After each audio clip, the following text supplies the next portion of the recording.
आसपास की ऊर्जाओं में, जो फिर मैंने इतने टाइम से मन पे छाप रही है, लोगों की, समाज की, चीज़ों की। तो ये सब है एक बहुत उथलापन और बहुत डिस्टर्बेंसेस खुद के होने की महसूस होती हैं। और ये जो डिस्टर्बेंसेस हैं यही मेरे जीवन को मतलब डिस्टर्ब करती हैं कि मेरे को हर एक चीज़ अलग अलग लगती है, समन्वय स्थापित नहीं हो पाता पूरे जीवन में। तो क्या ये साधनाओं की कमी है? जो मैं समझ पा रहा हूँ ना, जो अंकित ने कहा है वो सभी के साथ है। जो भी साधना पथ पे रहता है वो सबके साथ है।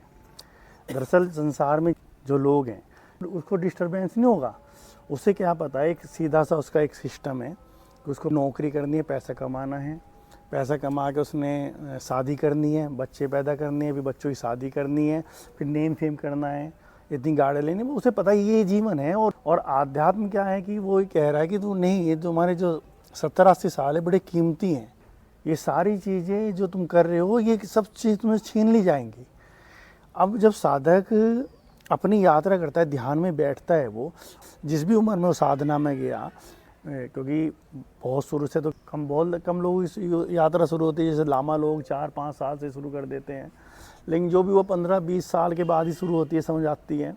लोग तो 40 साल के बाद या 70 साल के बाद भी नहीं कर पाते।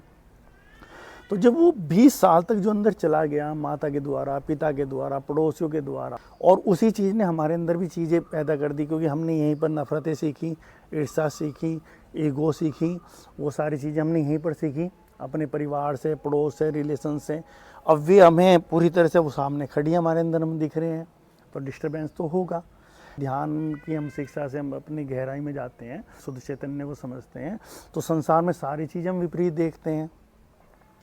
तो विपरीत देखने में हम और डिस्टर्ब हो जाते हैं। हम तो इनके मतलब के भी नहीं रहे, क्योंकि जब तक हमें ये चीज़ें नहीं पता थी, किसी ने हमें कोई बात की, हमने तुरंत उसका जवाब दे दिया, या किसी ने हमारी इंसल्ट कर दी, हमारे पास या तो उसको जवाब देने का एक वो था या कुड़ने का था।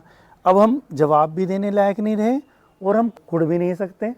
होगा तो उसी के प्रति जो साधना ही कर रहा है, पर ये पहले पड़ाव में, इससे निकलना ही पड़ेगा। डिस्टर्बेंस नहीं, ये तो पड़ाव है, अच्छा है, होना चाहिए। इस मामले में डिस्टर्बेंस हो रही है, इस डिस्टर्बेंस तो नहीं हो रही। वहाँ से मैंने ज़मीन बिकवाई थी, मेरे पास इतना पैसा आना था, उसने प्रॉपर्टी डीलर ने मेरे इतने पैसे मार लिए। हम इस चक्कर में कि हम इनसे निकल क्यों नहीं पा रहे।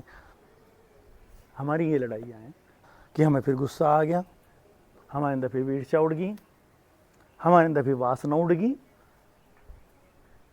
हमें फिर धन ने आकर्षित कर दिया। दुनिया की लड़ाइयाँ क्या हैं कि उसने पैसे मार दिए, उसने आज बड़ी कार ले ली, मेरी कार यही है, उसका मकान तुम्हें से बड़ा है, उसने तो तुम्हें उनसे अलग निकाल सब। इसलिए संवाद जरूरी है कि ओजिमा शुद्ध रूप में प्रकट हो। ओजिमा एक्चुअल में है क्या, बहुत गहरा ओजिमा, और अभी शुरुआत ही हुई है। तुम और गहरे जाओगे तो बहुत कुछ है पूरे जीवन के मार्ग के।